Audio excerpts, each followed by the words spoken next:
and welcome to this week's episode of LevelUp Cyber. My name is Tony Bryan, Executive Director over at CyberUp, and your host for our shows. Wanted to say and start out here just saying, hey, I've missed you guys. It's been a couple weeks.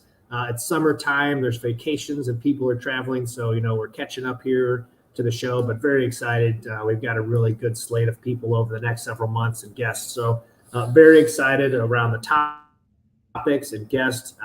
But really stoked about today's conversation with Burton Kelso. He is the technology expert. We had the pleasure of meeting about a month and a half ago out in Kansas City for the Secure World Conference. And I was blown away. One, it's just how he carried himself in the room and just kept everybody motivated. And two, I think just his overall knowledge around IT and technology. So excited to spend the next 30 minutes with you, Burton. Thanks, Tony. You're gonna make me cry with all those accolades you're pouring about me. It's you remind. There's just so many great people in the space that I think have an interest of helping people move forward, and you represent that really well. Now that I've had a chance to brag on you, let's get a chance for everybody to actually get to know who you are, a little bit more about yourself. So take a second, introduce yourself, who you are, where you've got to be, and kind of what you're passionate about would be great. Yeah, this is the part I hate because I always feel like I'm bragging. But again, I'm Burton Kelso, known as a technology expert. For the past 31 years, I've owned a computer repair and managed services company by the name of Integral, depending on how you pronounce it. But our goal is to help people across the country and in the Kansas City area with the IT services. But I'm also a international speaker. I speak on various topics like AI, cybersecurity, social media marketing, and I've done a TED Talk on AI, and I've got another one coming up in a few months on artificial intelligence. So, that's just a slate of things. And then one last thing, goodness, I'm on TV all over the globe too. I'm just popping up everywhere. So my goal that I always say is that I love technology. I've read all the manuals, and I'm serious about making technology fun, safe, and easy to use for everyone. That's a great introduction. All right. So first question, it's a big one, right? And you kind of teased it just a second ago, but you've been in the IT space for 30 years, cybersecurity around 20 years, and I'm sure you've seen quite a few things. But what are you seeing in today's day and age? We're right on the cusp of chaos ensuing last week with CrowdStrike and some other things going on. But what are you seeing around attacks and how attacks that are happening and how companies are responding in 2024? Yeah, unfortunately, we're entering an age where cyber criminals are targeting people. Obviously, more cyber attacks are socially engineered, so criminals are not focusing on breaking into computers as much. There's a lot of information on the dark web from all of the data breaches that have occurred. But unfortunately, most of the data breaches that have occurred probably within the past 4 or 5 years have been people related, meaning that criminals are sending out phishing emails to organizations and tricking people into volunteering their information. This also happens with cyber attacks in the form of text messaging. And of course, you can't ignore the fact that criminals are using voice cloning or just clever disguised voices to get people to voluntarily give up their information. Now, you would think with most IT companies that you would have this on lockdown, but unfortunately, that's the case. We are in an age now where you could have the best firewall, the best virus protection, unless it's CrowdStrike, and you can have the best VPN available. But all it takes is one click and your company is compromised. And we're in an age where it happens with people that are currently in offices, but more importantly, since COVID and a lot of us have gone to remote work, we've got people at home that are clueless and they're clicking on all sorts of stuff. And when you have a work from home environment, there are spouses and kids that can get a hold of that technology, and they may do something to help bring criminals into your organization. For a small perspective of scale, I just saw right before this that the CrowdStrike outage is predicted to cost $5.4 billion in losses to all the companies that were affected, which is like a Dr. Evil billion. Man, this $5.4 billion, and from a one bad day and a bad patch, it's just kind of blows your mind. And I think is just a testament to the importance of you're saying around companies preparing, looking at these things, and really how are we getting ready for the future piece. Tony, this CrowdStrike thing also brings up an interesting point that people really haven't thought about.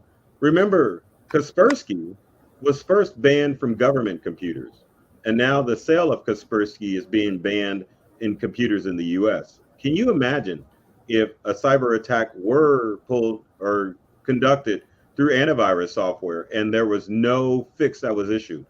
Because to CrowdStrike's, to their benefit, they, I think, did a good job as far as responding to what was going on with the situation. A lot of it, as far as recovery, depended on how large the IT staff was at a specific company, but they responded pretty well and they were pretty transparent about what was going on. But can you imagine if an attack were carried out through a Kaspersky or a Trend Micro or some of the other popular programs like Symantec or even McAfee? I mean, you're talking about, it's just catastrophic if we think about that. So I think one of the things when it comes to CrowdStrike, organizations need to think about, well, how deeply entrenched is our antivirus software, and what would happen if there was something wonky that happened with an update? Yeah, right before we hopped on, you and I were talking a little bit around the human side of this, and I think even just the CrowdStrike aspect, reiterates the importance of that. And you just kind of hit the nail on the head of this idea of the amount of work and effort that was put in by frontline IT workers from that instance, to really did two things for me. One, highlighted the importance of practicing these instances and going through and doing your drills and doing your tabletop exercises and being prepared for worst case scenarios and when things happen. So there's that. And the second part is the investment into your frontline staff and your entry-level talent is really, really important, because if we're honest, a lot of the folks that were in response to these things in CrowdStrike were individuals going through programs like CyberUp and some of your frontline early career technologists that, helped companies come out of these things. So, with that in mind, and I don't want to dive all the way into just kind of workforce stuff. That would be too much for today. But, what it is an important aspect of, what are you seeing companies do? And some of the conversations quick after this has happened, are you seeing companies shifting and pivoting what they're doing or how they're handling maybe things like this or internally staffing their organizations? Well, I think what we're seeing right now is more companies are starting to remember that they need to have some sort of contingency plan if something like CrowdStrike were to happen again. I think a lot of companies were caught off guard, obviously, because there was no plan to recover, say, like if the quote unquote nuke went off, how do we continue to stay in business? So obviously businesses are taking a look at their infrastructure and making sure that they have ways to continue to function, even if something catastrophic like another CrowdStrike were to happen again. Yeah. That makes a lot of sense. What are some of the ways you and your company have you leaned into to grow your staff and to grow your team as an individual? Well, one of the first things that needs to happen, especially with us being in the break fix service and still going remotely and on site to customers' locations, is to make sure that we have that human aspect as far as tech support is concerned. A lot of times companies and individuals don't understand the nuts and bolts of IT repair. So it's very important that you sit down with people and talk to them and make sure they understand what's going on. I think one of the problems that happened with the CrowdStrike is that obviously a lot of businesses assumed it was a Windows issue as opposed to, like, say, a Macintosh or Linux issue, and that it was actually antivirus software that caused the issue as opposed to just being some goofy Windows update come around. But I think when we're looking at people to work as part of our team, we're making sure that they're able to talk down to people, not like talk down, but talk down on the level where people can understand what's going on. IT is complicated, but definitely as an IT professional or a cybersecurity professional, you've got to have the mindset that you can talk to people and help them understand in everyday terms as far as what things they need to do to protect themselves and what things that they need to do moving forward as far as having a contingency plan, because technology, as we all know, isn't always reliable. Have you had any specific framework or model you've adopted or incorporated into that for just best practices, or maybe some partnerships that have really helped build out what you're doing and within your staffing and and supporting your customers? Well, it's more along the lines of just your mindset. I mean, having a conversation with a potential uh, team member during the interview process, and then constantly seeing how they respond to how they can translate that techno gobbledygook or that cybersecurity gobbledygook into a way where people can understand. A lot of that comes back from feedback from our customers to make sure that they understand the process that went on as far as implementing different cybersecurity tools or just doing an actual computer repair.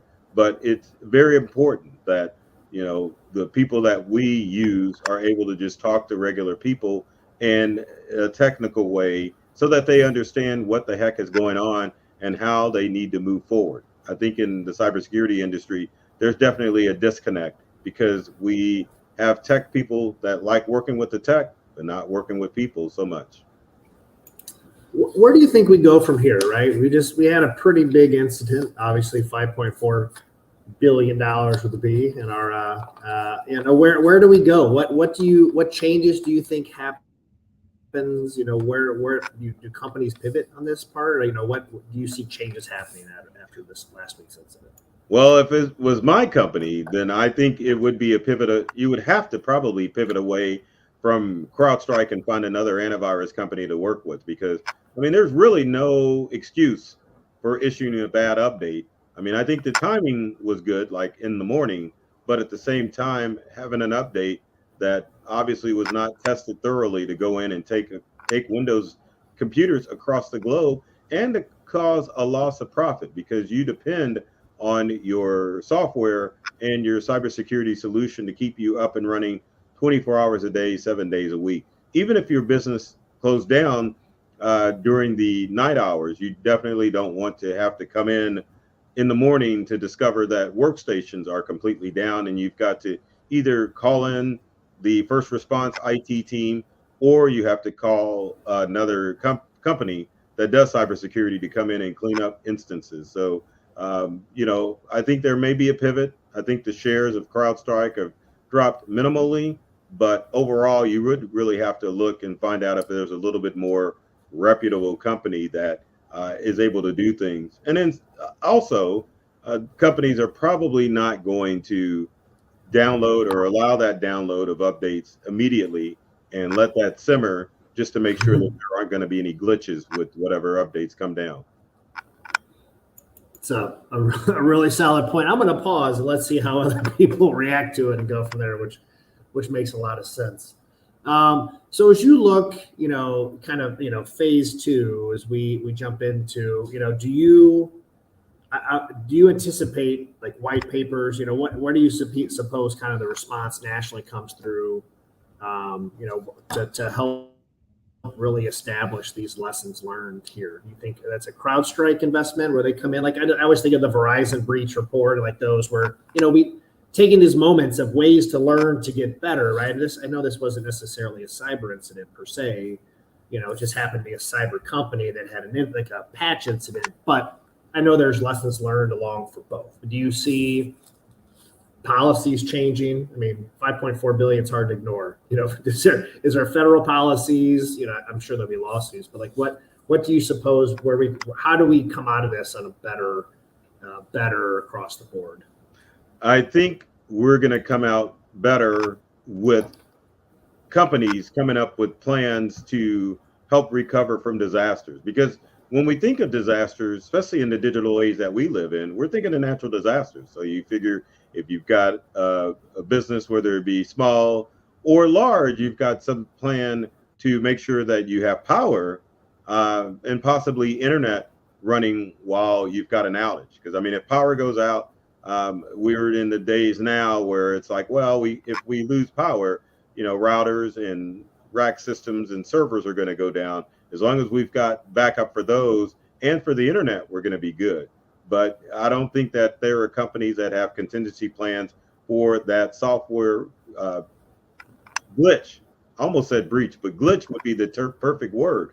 So how quickly are you going to be able to recover that workstation? Because obviously companies are, they've got mirror drive, so they can quickly put an image back onto a workstation if something happens catastrophically. So, I mean, don't know if that's going to be a paper or white paper from CrowdStrike of what to do, or the industry overall needs to re-examine what needs to happen if you suffer a software breach. And I think we've gotten away from that too, because look at the amount of companies that suffer ransomware attacks and how long those companies take to recover, and the simple fact that a lot of companies can just pay the ransom, which obviously is not recommended, and get themselves up and running in some instances. So, I mean, we have to re-examine that and say, okay, well, if this is coming from a legitimate source, how are we going to get our information back? And unfortunately, in a lot of instances, those companies that pay ransomware, it's because it would either take too much time to restore everything, or what I see is a lot of companies aren't up to date on their backups, as far as cloud backups and on-site backups to restore things to get back up and running.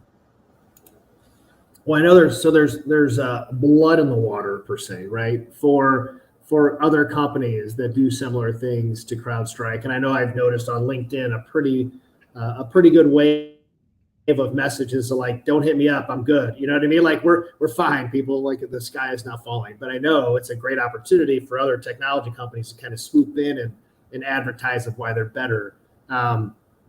But and I struggle with that. I was going to ask, so how do you say that you're better than, say, a CrowdStrike? CrowdStrike's a pretty huge company. Do you say, well, if this happened on our watch, we'll get you up and going in 2 hours as opposed to 5 or all day? I mean, it would have to be a pretty strong argument of a track record showing that antivirus company is never going to fail, or cybersecurity company is never going to fail. I mean, there's all those variables, but you're exactly right. There is blood in the water, but what does that look like, or what do you think that looks like? As saying, hey, we're better. Here's what we're going to provide to make sure that nothing happens to your infrastructure.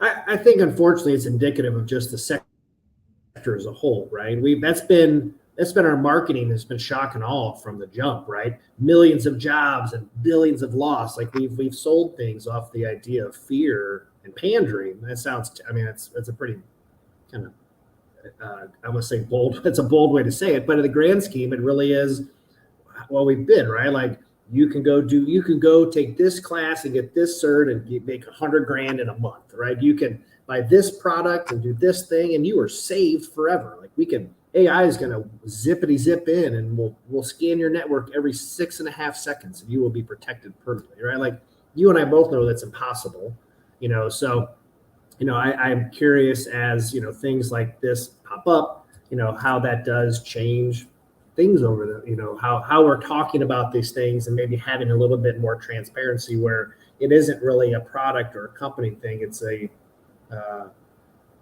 me, it's an international mindset of how we all kind of go about our lives and how we live, or we're living security-minded focus. And I think that goes down to not just companies, but to us as individuals and how we own our own data, right? Like we're not too far removed from AT&T sharing that if you're an AT&T customer, basically something of yours is out there on the internet because we had a breach of everybody's records. Like right, that's unfortunate. But I think the thing that maybe a cybersecurity company or antivirus company can offer is a simple fact that, we've got updates, but, it's up to you to download those updates. We're not going to push them through anymore because, and obviously CrowdStrike has that ability, but, it's one of the things that IT people and cybersecurity people used to do to servers. You just download the update on your own rather than allowing it to come through automatically. But we definitely have evolved in businesses where we want those updates to come down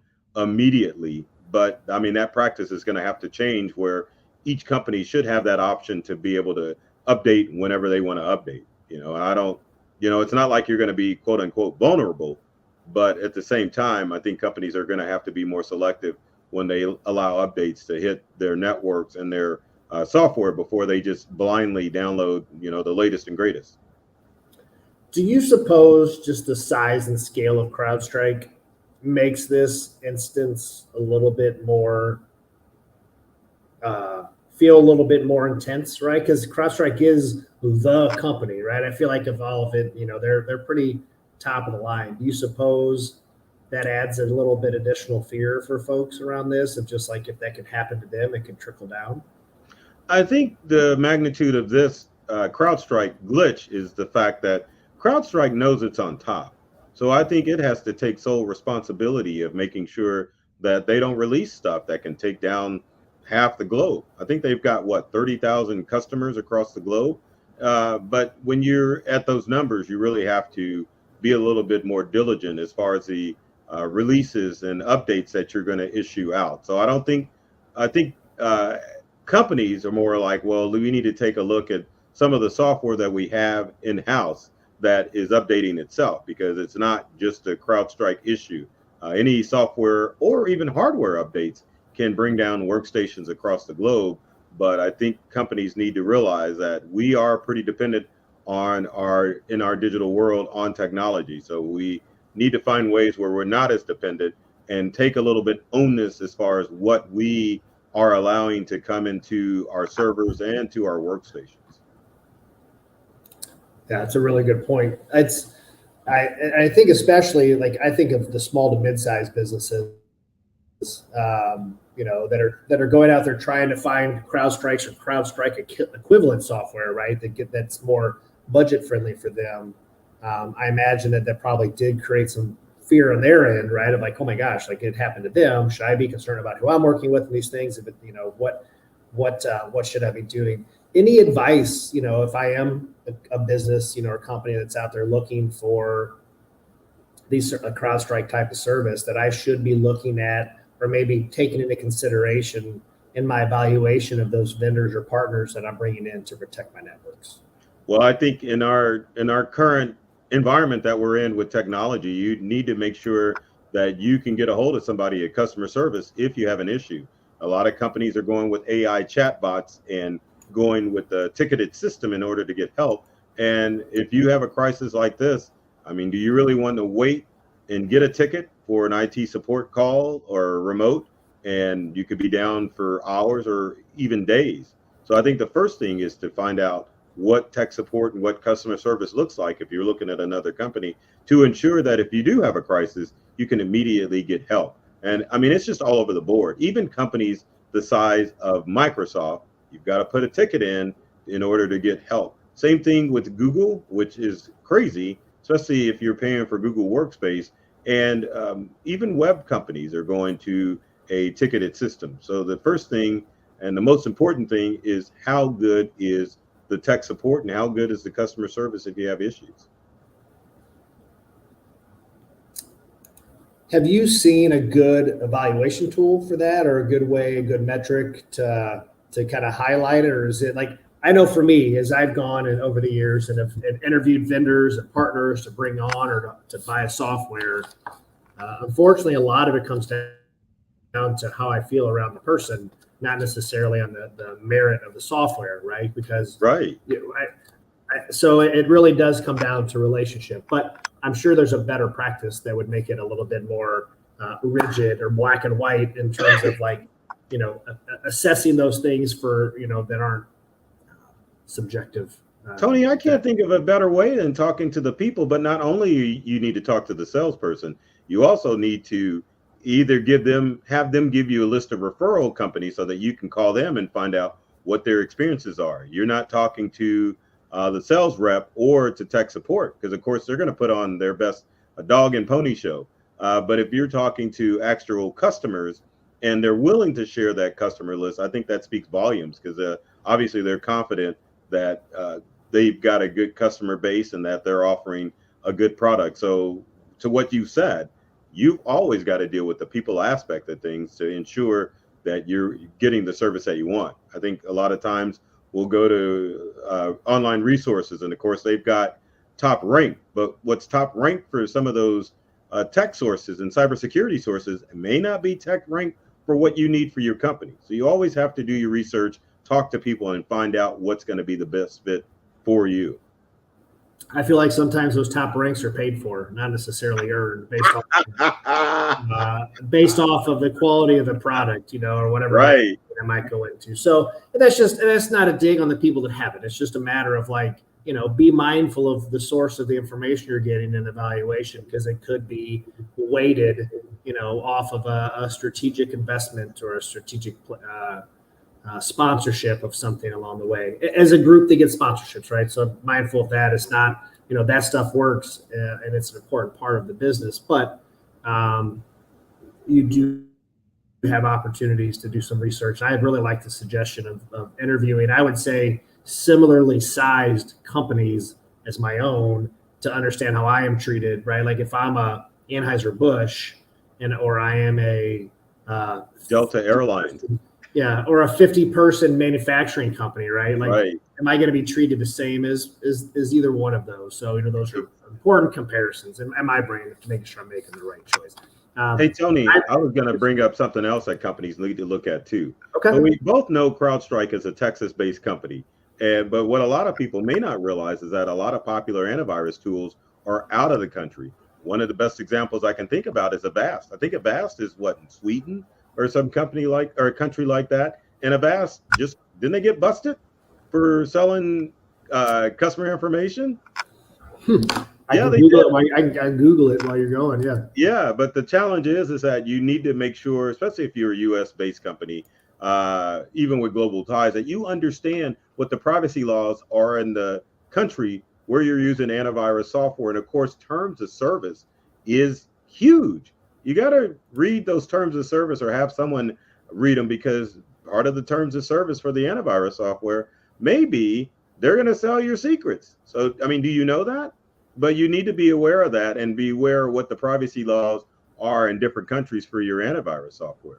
Like Avast, especially for smaller or even mid-sized businesses, I mean, they're selling data. Same thing with products like AVG is based out of Europe.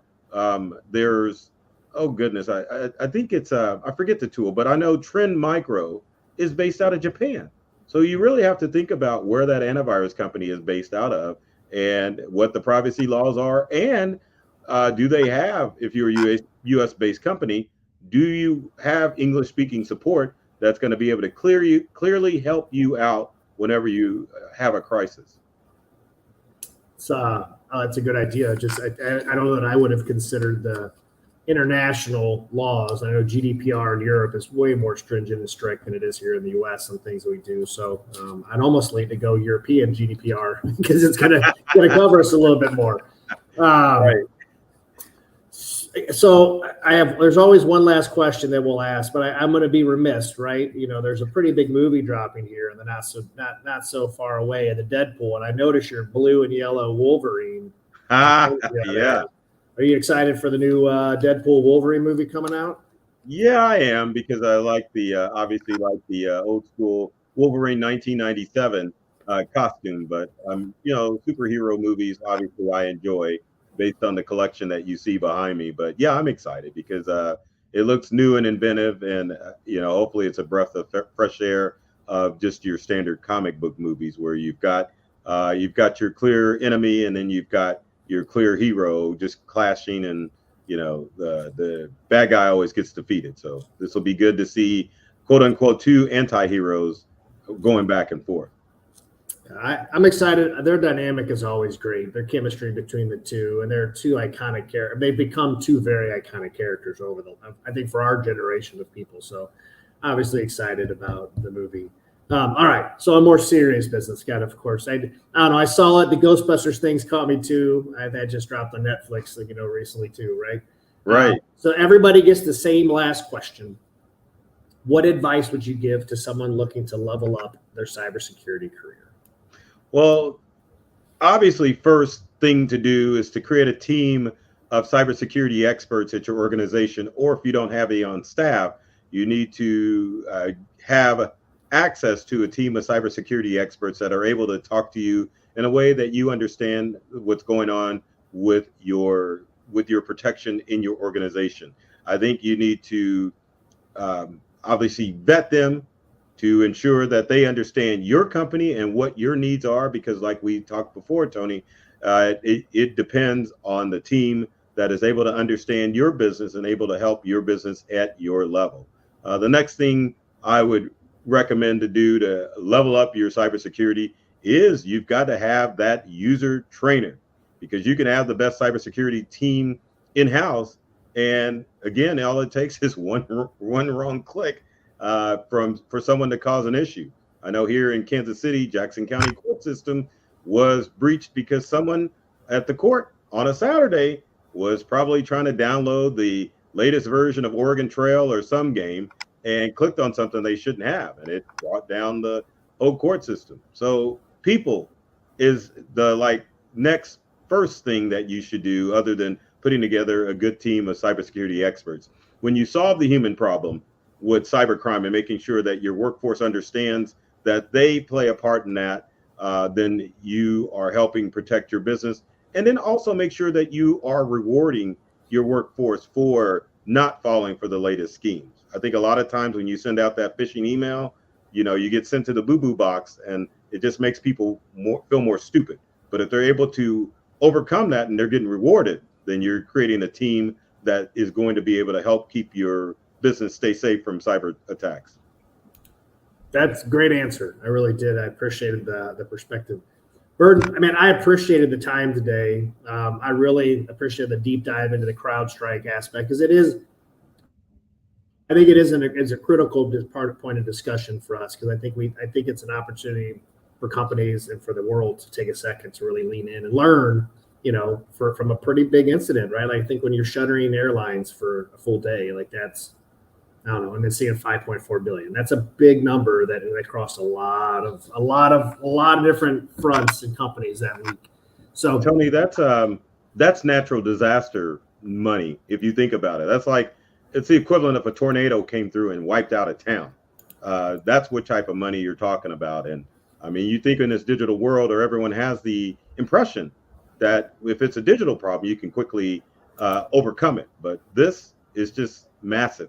And so obviously there needs to be questions that need to be answered, but then also businesses need to find a new way to quickly recover from these digital attacks, because this is, I think, probably only the beginning, because criminals are always looking for ways to exploit businesses. And so if a business is losing 5 billion to recover, imagine the type of ransom that cyber criminals are going to ask for if they're able to cripple an organization.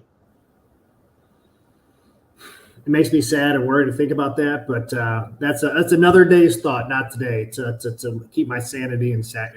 Right. But Burton, thank you so much for joining us on the show today. Really appreciate the discussion and the insights. I encourage you guys.